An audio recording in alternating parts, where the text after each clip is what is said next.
So clearly you can see that the top leadership of the Bharatiya Janata Party and the government, led by Prime Minister Modi himself, are trying to ensure that Ayodhya looks like a completely changed city by 22nd January.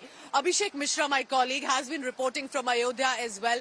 Let's go across to him live in this special broadcast coming in from the holy city. Abhishek, you've been in Ayodhya and you've reported from the city years ago and then today. The difference that you see, the sort of arrangements, the focus that Ayodhya has got, what is the local sentiment on the ground that the residents who've seen the city change, what all have you been witnessing, both with regard to the political aspect of it and what the local residents who are witnessing this change have to say?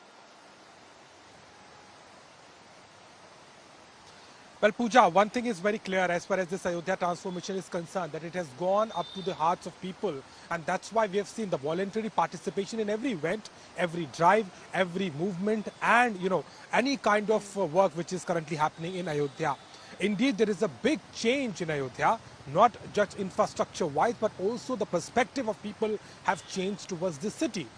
Indeed, we have seen how, the roads have become 4 lanes. You must have also seen shortly that how the whole area of this Ram Janmabhoomi Nyas has emerged as one of the, tourist destination. And that is why, all this work has taken to a point where there is a public participation. Since for the consecration ceremony, it's hardly a week now left. So the preparations are in its final lap. Today, CM Yogi Adityanath also began the massive drive of cleanliness. And it was not only restricted up to the, the government officials or the private agencies, but also people in general participating. We have spoken to the youth, we have spoken to the women, we have spoken to the volunteers who were really willing to participate in their respective way. So that's what has made Ayodhya more special in terms of the emergence of it in a short while. Also politically, a lot of movement is happening.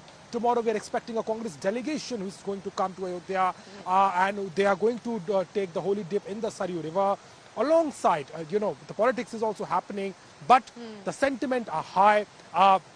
Everybody is participating, yes. And we are expecting a grand consecration ceremony, not within the premises, but the whole Ayodhya will shine like a bright diamond in the Uttar Pradesh, and that's what the preparations have been made. And the countdown has begun. It's only a moment of few days when that event will be registered in Abhishek, the history. I can clearly tell you that the moment I landed in Ayodhya and started speaking to local residents around, I realized that many of them felt they were constantly comparing the ghats, like for example Ram Ki Paidi, where I'm standing right now. They said this was never any less than the Banaras ke ghat or Haridwar Rishikesh ke ghat. And yet when it was such an important location of the birthplace of Lord Ram, it never was given that sort of focus, and now it will have. And they hope that there will be the changes and development of the infrastructure that will come with it.